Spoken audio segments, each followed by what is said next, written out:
Tat wants to know what's going on. What are you doing? Making a video, Tat. What's it of? It's of tats. Alright, I have my notes. I'm going to answer Unseen Perfidy. To start off, let me just say that I liked the video. My goal is to find out where everybody is, if there's a territory of values and beliefs and what facts we accept. I want to know where people are, where they think the law is, where they think it should be, as I said in another video. And this video answered that. I'm familiar with Unseen Perfidy. I did not recognize the handle, but I recognized the face. But, you know, it's just, he's come up in conversations. I'm sure he's familiar with me and coming up in some conversations. But, for example, I did not know his position on torture. It was great. It happened to be a position I agree with a lot. And I know there's some signifiers in there about interpreting things like whether certain tactics should be counted as torture, and the issue of whether it's really beneficial, which is an important one to me. But on the other hand, I don't really care if people are agreeing with me. I mean, it's good to know, but it's not the goal. I mean, I care if you agree or not, but it's not really the goal. My goal is to find out what you think, not to hear that you agree with me. But that is a very significant one in terms of, that is the torture thing, in terms of describing what part of the territory in the value space that you occupy, right? We might tussle back and forth. I might say you don't really have that value, look, because of this situation. And you might even go, you're right, when I look at it that way. Okay, my value is a little bit different than I stated. So there's still a back and forth, and that's the important part to me. Okay, so before I get into the time-based notes, some general ideas. One, you mentioned a lot of times about whether the United States is better or worse than another country. That's important to me. If, say, we're going to subject ourselves to punishment in an international court, then you could say, well, what about... But really, this is America. We had an American Revolution to make a better government. You didn't have to say, well, you know what? We could just have our own monarchy. We're still going to be better than UK and the rest of the world, right? So I'm not arguing that we're better. As a matter of fact, I've argued a lot about the crimes of the United States and in history, and other countries also have them. And when I run into a European liberal that wants to act like it's all America's a terrible people, it's like, hey, you guys raped the earth. We came in for seconds. We took Vietnam when you couldn't handle. We took Philippines when you couldn't handle. We took. Late to the game, little 13-year-old boy. We want to do that empire thing that you guys is falling apart for you guys. Who knows why we wanted to, but we did.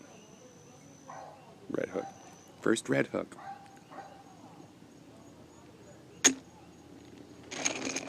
All right. I'm nursing it too. It's already warm. Okay. I did not say live free or die hard. Okay, that's a rhetorical, manipulative thing.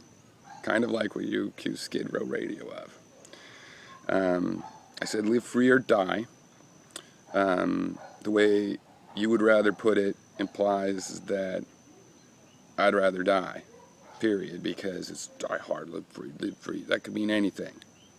But that's not what I was saying.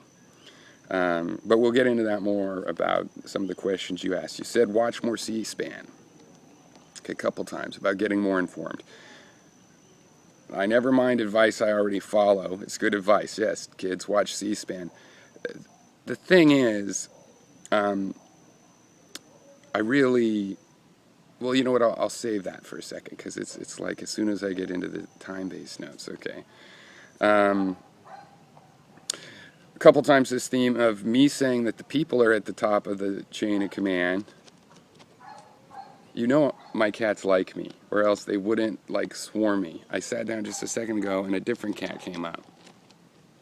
And then I had to go find one of my missing cards. Yes, your presence was made known. Great. Cats. People at the top are at the top of the chain of command. That doesn't mean that I support, and I do not support, direct democracy. Saying the CEO or the board of directors is at the top of the chain of command doesn't mean that they should micromanage. And there's some semantic issues that actually are important about, what's the chain of command? What does that mean? Like in a company, does the chain of command go up to the board of directors? Or does it only go up to the executive? And then the way that the executive can be called to account by the board of directors might not be considered a link of the chain of command. It might be considered some other sort of relationship. Not a command control relationship, but you could view the board as a supervisory or a review organization. Yes, it makes the final decisions, but as it doesn't take executive powers, chain of command might mean just, right? So you could do the same thing with the people and say, oh, the chain of command. Well, I don't want to be clear. I'm not trying to say exactly how we have done it. We've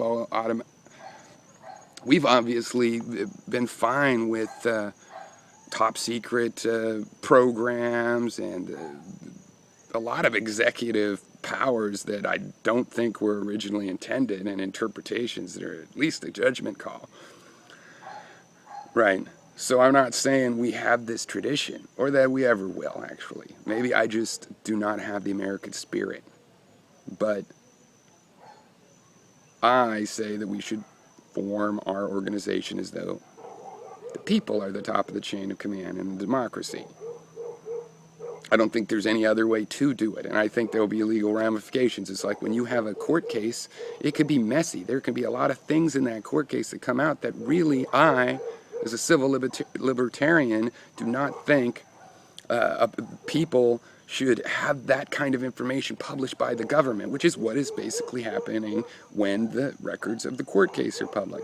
But we have to have judicial process in the open, or we don't get to have a democracy.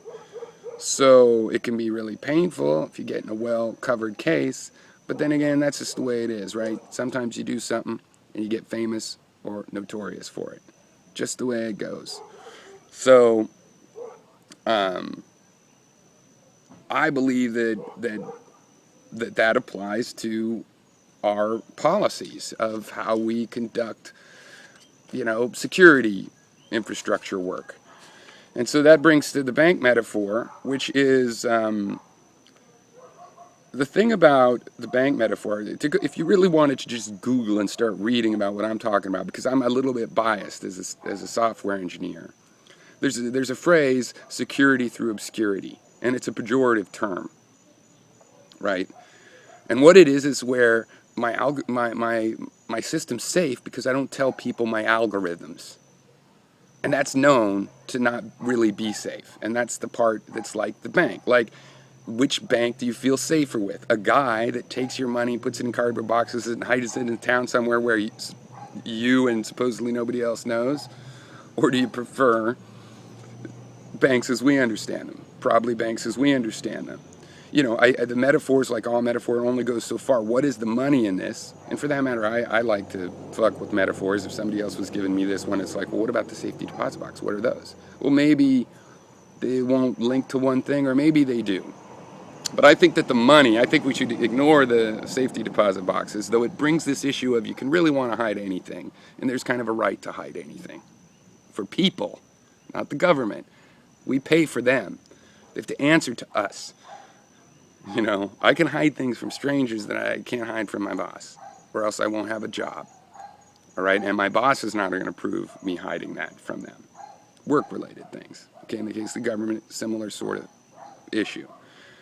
So the money in this case, the stuff that's being protected, is the particulars. It's that it was this day, that it was this person, that this is the officer's number, that these are the names of the insurgents even. And you said, I'm not sure you said it throughout the video, but you seem to feel it, and I think it's a big issue, so it's still a part of my, I'm almost done with the summary points, get into the notes, the time-based notes. I think I'll pause for a second and do that. And it comes from the we're better than other countries thing. I mean, you have to say, well, go to North Korea and see how you like it. What if you'd said, well, go to France and see if you feel so free there? It's like, okay. If you have to go to North Korea, it doesn't really look good for your side. But the main point is that you're saying, generally, we do tell people. We tell people a lot about what we do. That's what I don't think. I think first of all, the general idea of what the spy agencies do is like just ridiculously James Bond, right? So they're obviously ignorant about it in the mainstream. The framing, the ideas they get when you start talking about that, it's not the realistic stuff that's going on. And I'm not an expert. No, I'm not an expert, but I am going on having watched this and seen the stuff that comes out to the court. And there's a more realistic picture out there that people aren't getting. But still, that picture is, my understanding of it is the following. Okay, what I think and what other people educated in this kind of stuff enough to carry on a conversation about it to my standards, it's common to understand. You know, the CIA has this arm of analysts, and it has individual spies out there on individual spy jobs. And that's the part, of course, we don't really know a lot of the detail. And that's really it. You know, there's a bunch of guys there's a bunch of people in the field trying to find stuff out. Maybe just living as a local car wash owner or something, or maybe watching Breaking Bad, or maybe they're actually like sneaking into a building like a cat burglar, or most likely they're a janitor in a foreign embassy or something, and they're sending reports back to the analysts, that write the CIA World Fact Book all day long. Great, I love that. It's the best thing the CIA ever did. Very, very useful, and a reason to have something like the CIA. Whatever it takes to create that kind of data, there's no other almanac about what's going on in countries that really compares to it that I know of. Okay, but the problem is there's a lot of these other jobs. You're saying we pretty much know what their jobs are. No, what there was I don't want to get the number wrong, but it was 50 plus million, a billion. Came out in these Snowden leaks, it's been reported, and I haven't dug down, but it seems like I could trust in the report that this was the budget for the clandestine stuff. Now, I figure if I dug in, I'd find out, well, some of that wasn't the clandestine, was this or that or the other, or the Department of the Military Police, okay. 57 billion could take a lot of hacking down. What number should we use? How much money is being spent on people like Snowden? Because his whole job was a secret. You say, well, we really know what people are doing, but okay, I'll get into that. But look up or think about or just know that I did not invent this phrase, security through obscurity. It's a pejorative, and it means that you do not hide the algorithm. Okay, you don't hide how the system works. You don't hide that you're collecting information from American people. Okay, you hide the passcodes, right? And you hide, in that case, in your government safety deposit box, is people's emails and shit. That's what you're hiding in there. Okay, so they are hiding that those are their programs, just like they were hiding about the extraordinary interrogation techniques and rendition. And yeah, if you read the papers, you found out about it, but that's not enough, and I'll tell you what I mean. It's like I'm not having a problem not watching enough C-SPAN and stuff, because that's not the problem. So we get into the notes, and starting at about 20 minutes in, my note says 20:55.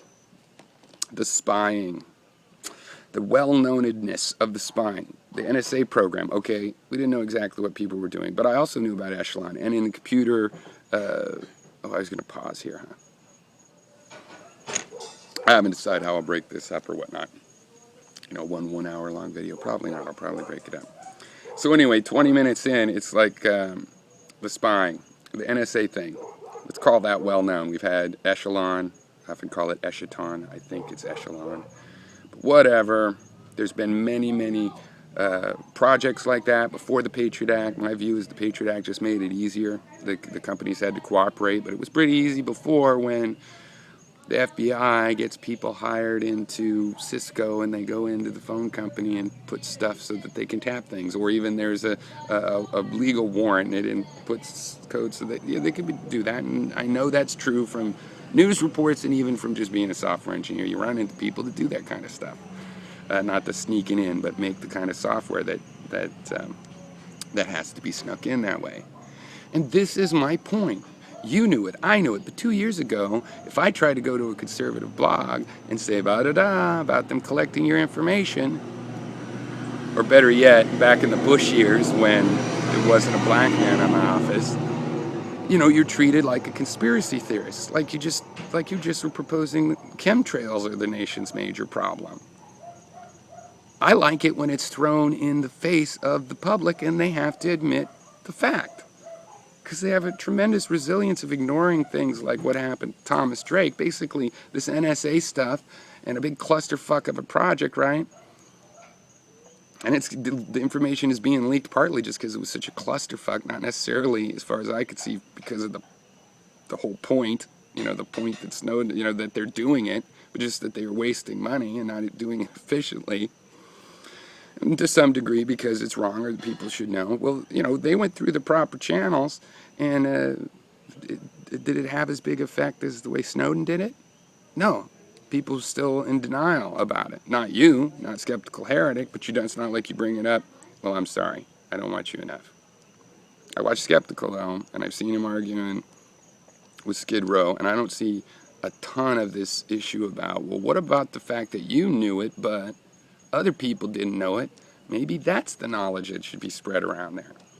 All right?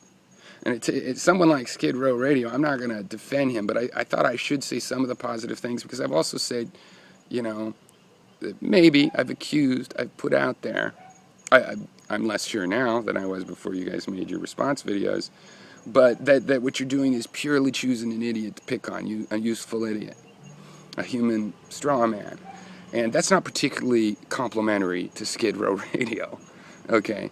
So it's worth saying that the other part of it is, though, while I will admit and even point out in other circumstances where it was left to me to point it out, that Skid Row Radio has gotten some facts wrong, or thinks Harvard said this or thought that or whatever. Right, but I was out there protesting the Iraq war before it started, with people driving by going, "Fuck you, traitor, 9/11." And I live in Hawaii, a democratic state. It was liberal, but fairly pro-military state, though. Liberal doesn't ever tell the whole story, of course, liberal versus conservative. But still, kind of surprising. And I was right now, I get to watch my nation $1 trillion later, decade later, and I get to watch my nation go, oh yeah, it's a terrible, terrible thing. Should we go into Syria? It might turn out that bad and stuff. And anybody come to me because I had it right? No. But people just like Skid Row Radio, maybe a little too ardent, maybe sometimes a little too gullible. Maybe they fall for things like the techniques that Integral Math / Justicar just mentioned in his video to Ella. They're out there, though. Somehow, with their lack of enough facts, they're out there fighting this thing that turned out to be a big piece of shit. So there's something to that, right? If a person that can't keep their facts straight still finds their way to opposing something that everybody now seems to agree was a mistake, but not literally, there's something to that. Same thing with the UN thing, and I just say with the case of the UN, why not just admit we spy on each other? I think we'd probably do it ethically. Hey, you guys. Hey, don't. What do you think you're doing?